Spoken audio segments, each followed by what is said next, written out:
Terbongkarnya rencana Lukas. Setelah mengetahui kelakuan Lukas dan wanita itu, Andira langsung pergi ke kediamanku. Dia berencana tinggal di sana untuk beberapa hari. Saat sampai, Andira terlihat sedih dan matanya bengkak.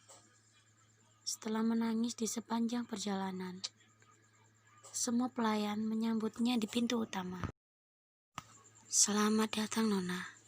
Silahkan masuk," kata para pelayannya. Andira langsung masuk ke kamar ayahnya dan langsung memeluknya. "Andira, kau kenapa menangis? Apa Lukas melukaimu?" tanya ayahnya. "Ayah tak boleh tahu apa yang terjadi antara aku dan Lukas. Karena itu dapat memperparah sakit ayah." "Andira tidak apa-apa, Ayah. Aku hanya rindu padamu, dan aku takut kau kenapa-napa," kata Andira. Ayah Andira sangat menyayangi Andira, karena hanya dia keturunan satu-satunya keluargaku. Ayahnya memeluk Andira, dan kemudian pelayan datang dan memberikan bubur dan obat untuk ayahnya. Kemudian Andira menyuapi ayahnya, kemudian memberikan obat padanya. "Ayah, kau istirahatlah. Aku ingin pergi ke kamarku." "Oh iya, Ayah. Beberapa hari ini aku akan tinggal di sini untuk merawatmu," ucap Andira. Sebelum ayahnya menolak apa yang diinginkan Andira, dia langsung keluar kamar dan kembali ke kamarnya sendiri. Di sana Andira menangis karena terluka melihat Lukas memeluk wanita lain. Saat malam hari, Lukas pun pulang dan melihat rumahnya sepi sunyi. Tumben, rumah ini terasa begitu sepi dan sunyi. Kemana anak itu? Teman-temannya tidak ada suaranya sama sekali. Apa dia sedang berada di kamarnya? Menyiapkan kado untuk ulang tahun ayah lusa. Gumam Lukas. Kemudian, Lukas pun menuju kamar Andira dan mengetuk pintunya. Akan tetapi, tidak ada jawaban sama sekali. Kemudian, Lukas membuka pintunya. Akan tetapi, tidak ada orang sama sekali. Tempat tidurnya pun rapi. Tanda tak disentuh sama sekali. "Hai, kemana gadis ini? Kenapa di mana-mana tidak ada batang hidungnya?" katanya. Kemudian, Lukas langsung pergi ke ruang tamu dan bertanya kepada kepala pelayan di sana. "Kemana Andira? Kok aku nggak lihat sama sekali?" tanya Lukas. "Maaf Tuan, sepertinya Nona Andira mulai pergi pagi tadi, masih belum kembali," ucap pelayan itu. Rupanya dia sudah mulai berani membangkang kepadaku. Kemudian Lukas menghubungi ponselnya, tapi tidak ada jawaban. Lukas langsung menghubungi Lucy, sahabatnya itu. Tapi kata Lucy, dia tidak bersama Andira.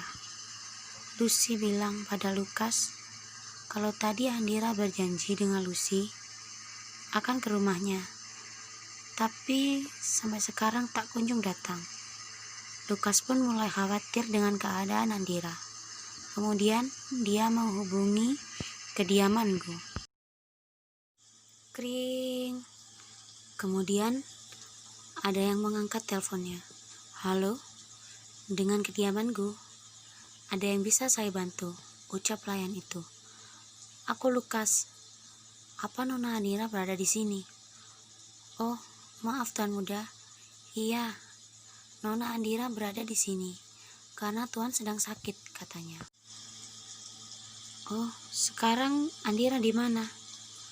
"Mulai tadi sampai di sini, Nona muda setelah melihat Tuan besar, langsung masuk ke kamarnya sambil menangis," ucap pelayannya.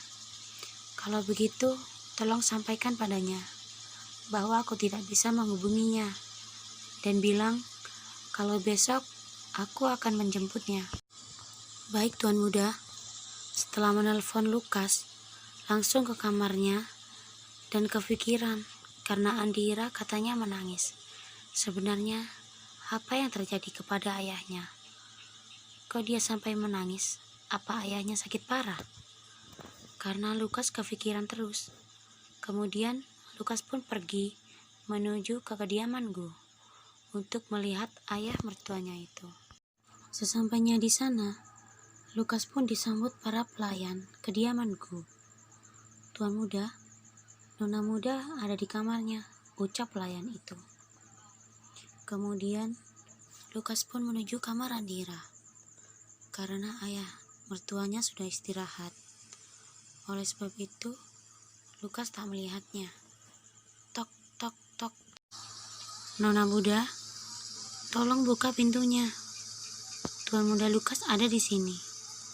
Andira terkejut karena Lukas ada di sana. Tapi Andira begitu terluka karena kejadian tadi. Tolong bilang padanya, aku tidak mau menemuinya. Karena aku mau tidur, aku capek. Kemudian, pelayan itu menyampaikan pesan Andira pada Lukas. Lukas pun bertanya-tanya dalam hatinya, apa yang terjadi pada Andira? Kenapa dia tidak mau menemuiku? Akhirnya, Lukas pun tidur di kamar tamu, dan Andira pun tetap tidak mau menemuinya.